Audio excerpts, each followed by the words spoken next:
টিপুনার পেঁয়াজটা এখন ভাজা ভাজা হয়ে যাওয়ার পরে এখানে আদা রসুনের পেস্ট দিয়ে আমি ঝোলের পানি দিয়ে দিয়েছি, আদারওয়াইজ এটা পুড়ে যাবে। এখন আমি চিংড়ি বোনার মধ্যে সব ধরনের মশলা দিয়ে দিব। এখানে ধনে গুঁড়া, জিরে গুঁড়া, মরিচ গুঁড়া, হলুদ গুঁড়া, লবণ সবই আছে, পরিমাণ মতো সব কিছু দিয়ে দিব। এখানে আমার 2টা কারির চিংড়ি বোনা আর কাঁকরোল আর আলু দিয়ে রুই মাছ রান্নার জন্য সব মশলা নিয়ে আসছিলাম। এখন এখান থেকে পরিমাণ মতো চিংড়ি বোনার জন্য মশলা দিয়ে দিয়ে ভালো করে কষিয়ে নিয়ে তারপরে আমি চিংড়ি মাছগুলো দিয়ে দিব। চিংড়ি বোনার জন্য সব মশলা আমি দিয়ে নিয়েছি, দিয়ে এখন ভালো করে মশলাটাকে কষিয়ে নিব। আর এখানে প্রচুর হিট, চুলার যে হিট এটা, আর দ্বিতীয়ত হচ্ছে প্রচুর রোদ, প্রচুর স্থান। এখন আগস্ট মাস, আজকে হচ্ছে আগস্টের 15 তারিখ।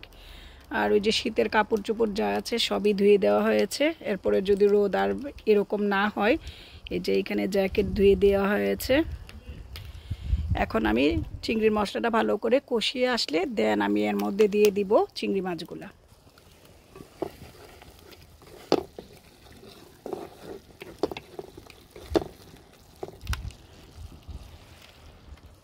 চিংড়ি মাছের মশলাটা কষে উপরে তেল বেশি উঠেছে। এখন আমি এর মধ্যে চিংড়ি মাছগুলা দিয়ে দিব। এই যে তেলটা উপরে বেশি উঠেছে, আমি এখানে কম তেল ইউজ করেছি, যেহেতু মাঝখানে আমার একটা প্রসিডিউর হয়েছে, তাই তেলটা একটু কম খাওয়ার চেষ্টা করছি, যদিও আমরা অলিভ অয়েল খাই। এই যে চিংড়ি মাছগুলো এখন দিয়ে দিচ্ছি।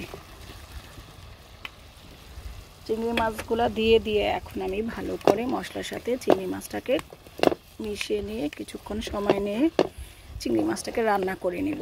দেন আমি চিংড়ি মাছটা উঠিয়ে নেওয়ার সময় হলে ধনিয়া পাতা কুচি করে রেখেছি, ধনিয়া পাতা দিয়ে দিব। এখন আমি এর মধ্যে কিছু কাঁচামরিচ দিয়ে দিব।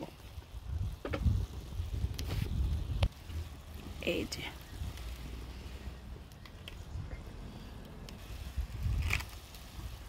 চিংড়ি মাছটাকে মশলার সাথে কিছুক্ষণ কষিয়ে নিয়েছি। এখন আমি এর মধ্যে ঝোলের পানি সামান্য পরিমাণ দিয়ে দিব, যেন একটু চিংড়ি মাছটা সিদ্ধ হয়। দেন আমি চিংড়ি মাছটা একটু মাখা মাখা হলে, সিদ্ধ হয়ে আসলে, এটা সামুদ্রিক চিংড়ি, বেশিক্ষণ লাগবে না, আর চিংড়ি মাছ তো এমনি সফট। দেন আমি এর মধ্যে কাঁচামরিচ তো আগেই দিয়ে দিয়েছি, ধনিয়া পাতা দিয়ে নামিয়ে নিব। আর এ থেকে এত সুন্দর একটা স্মেল বের হয়েছে কয়লার। তো ঠিক আছে, এখন আমি এটাকে ঢেকে রান্না করে নিই। চিংড়ি মাছের মধ্যে আমার বলক চলে আসছে, ঝোলের পানি যে সামান্য পরিমাণ দিয়েছিলাম, আর তেলটাও উপরে বেশি উঠেছে। এখন আমি এর মধ্যে ধনিয়া পাতা দিয়ে নামিয়ে নিব।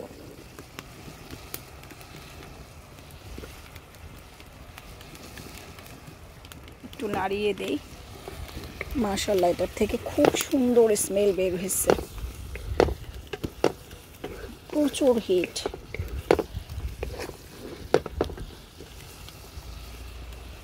আমার চিংড়ি ভুনা হয়ে গিয়েছে,